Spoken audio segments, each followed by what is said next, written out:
ఒక జర్నలిస్ట్ అని చెప్పుకునేటటువంటి కృష్ణరాజు అనే వ్యక్తి అమరావతి గురించి చాలా దారుణంగా మాట్లాడుతున్నాడు.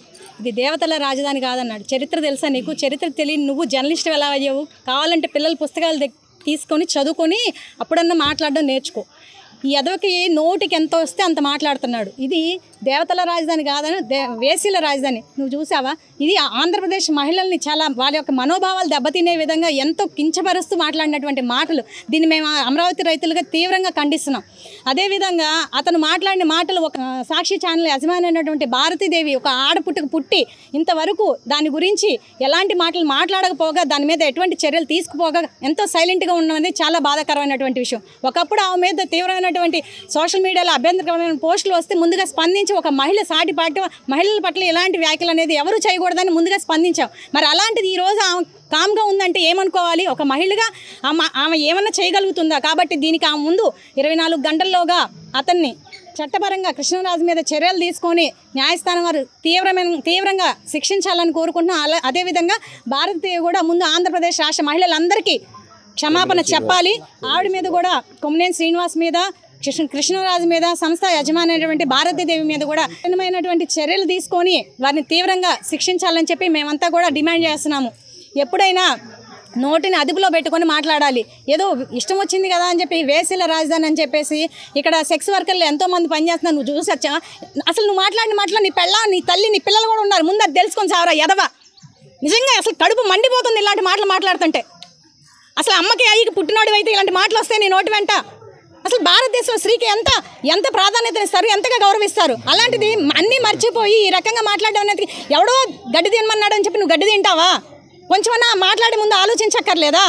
దీన్ని మేము చాలా తీవ్రంగా ఖండిస్తున్నాం. ముందు అసలు వెంటనే వచ్చి క్షమాపణ చెప్పాలి. అమరావతి రైతులుగా మాకందరికీ క్షమాపణ చెప్పాలి. వెంటనే మేము ఇక్కడ ఇచ్చినటువంటి పోలీస్ స్టేషన్లో కంప్లైంట్ ఇచ్చినందుకు పోలీసు వారు కూడా చట్టపరంగా శిక్షించి వెంటనే న్యాయస్థానానికి వారికి అప్పచెప్పి తనని తీవ్రంగా శిక్షించాలని మేమంతా డిమాండ్ చేస్తున్నాం. సాక్షి ఛానల్ మా మీద ఎంత అవాకులు చవాకులు పేర్చడానికి సిద్ధంగా ఉందంటే ఇప్పుడు దాకా ఏమి లేదు, టాపిక్ డైవర్ట్ చేయటం కోసం మాత్రమే ఈ పని చేసిందని చెప్పి మేమైతే దృఢంగా నమ్ముతున్నాం. ఈ వీళ్ళ మీద వచ్చిన లిక్కర్ కేసులు ఇవన్నీ కూడా ఏదో ఒకటి అమరావతి మీద ఇంతకు ముందు లాజిక్కే అనమాట. ఇది అమరావతి మీద ఏదో బురద పూస్తే ఆ బురద కడుక్కోవడానికి దానికే కేటాయిస్తారు టైము.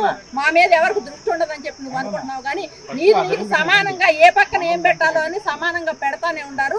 దయచేసి ఇట్లాంటి అవాకులు చవాకులు పేలి 11 సీట్లకు వచ్చిన వాళ్ళు ఇంకా 0 రావడానికి సిద్ధమవుతున్నారు కాబట్టి మాట్లాడుతున్నారు. కానీ ఇలా వీళ్ళ మహిళలను అవమానించి ఏ రోజైతే నువ్వు 6 నెలలకు అమరావతి రైతుల మీద మరి భస్మాసుర హస్తం పెట్టి 11 సీట్లకు నాశనం అయిపోయావో ఇక 0 సీట్లకు రావడానికి సిద్ధంగా ఉంది. ఇంకా కేసా మాట్లాడే మాటలు మొన్న ఎవరో కాలర్ మాట్లాడుతుంటే కాలర్ మాట్లాడిన దాన్ని కట్ చేశాడు. నీకు దమ్ముంటే ఆ రోజు కూడా కాలర్ని పూర్తిగా మాట్లాడనీకపోయావా? ఆ రోజు మాట్లాడనీయకుండా అమరావతి మీద మాట్లాడుతుంటే అమరావతి వేసులు అంటుంటే నిజమే నేను టైమ్స్ ఆఫ్ ఇండియాలో చూశాను అని చెప్పి మాట్లాడుతున్నాడు.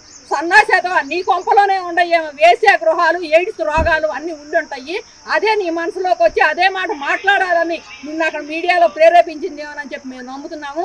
దయచేసి వీళ్ళ కుటుంబాలు కూడా స్పందించి మరి మీ ఇంట్లో వాళ్ళు మీరు బుద్ధి చెప్పుకుంటారో లేకపోతే తీసుకొచ్చి జైల్లో పెట్టించి కొట్టుడు పడేటట్టు చేయమంటారో మీరే ఆలోచించి మీరే నిర్ణయం తీసుకోమని చెప్పి మాత్రం మేము మనవి చేస్తున్నాం. ముఖ్యమంత్రి నారా చంద్రబాబు నాయుడు గారు, ఉప ముఖ్యమంత్రి పవన్ కళ్యాణ్ గారు ఒక సందర్భోచితంగా అమరావతి రాజధాని, గతంలో అమరావతి అంటే దేవతల రాజధాని, అదేవిధంగా వీళ్ళు భూములు ఇచ్చి ఇక్కడ కూడా ఒక దేవతల రాజధానిగా మనం తయారు చేద్దామనేటువంటి క్రమంలో చెప్పినటువంటి మాటలని ఉటంకిస్తూ సాక్షి ఛానల్లో ఒక వ్యంగ్యంగా మీరు ఒక డిబేట్ నిర్వహిస్తే ఆ డిబేటులో మదంతో కొట్టాడేటువంటి, అంటే అమరావతి అంటేనే అసహించుకునేటువంటి ఒక దుర్మార్గులైనటువంటి నోటికి మహిళల్ని పూజించే పరమ పవిత్ర దేవతలుగా పూజించే ఈ భారతదేశ గడ్డ మీద అటువంటి వారిని కించపరుస్తూ నిజంగా నువ్వు మాట్లాడినటువంటి మాటలు సభ్య సమాజం సిగ్గుతో తల వంచుకునే విధంగా,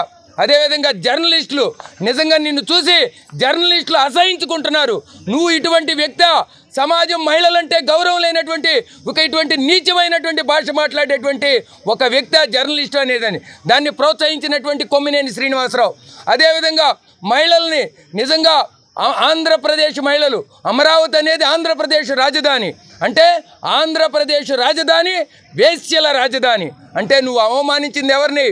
ఆంధ్రప్రదేశ్ ఆడబిడ్డలందరినీ అవమానించావు. అమరావతి మహిళలను అవమానించావు. ఇక్కడ వర్కర్లు ఉండారా ఈ ప్రాంతంలో చుట్టూ? నువ్వు ఎక్కడ నివసిస్తున్నావురా? నువ్వు నివసించే ప్రాంతం అమరావతి రాజధాని పరిసర ప్రాంతం కాదా? అదేవిధంగా ఏదైతే సాక్షి యాజమాన్యం నివసిస్తున్నటువంటి ప్రాంతం అమరావతి రాజధాని పరిసర ప్రాంతం కాదా?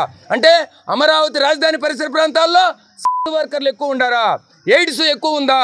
ఎయిడ్స్కి సేవ చేయడానికి 150 స్వచ్ఛంద సేవా సంస్థలు ఇక్కడ పనిచేస్తున్నాయా? దుర్మార్గులారా, మీరు కండ కావరంతో మీ ఇష్టం వచ్చినట్టు మీకు మాట్లాడితే కనీసం మిమ్మల్ని కన్న తల్లి నువ్వు మాట్లాడిన మాటలను చూసి సిగ్గుతో తల వంచుకుంటుంది. నిన్ను చేసుకున్నటువంటి భార్య నువ్వు మాట్లాడినటువంటి మాటలతో సిగ్గుతో తల వంచుకుంటుంది. కనీసం దీన్ని ప్రసారం చేసినటువంటి సాక్షి యాజమాన్యం అధినేత అయినటువంటి భారతిరెడ్డి గారు ఒక మహిళ.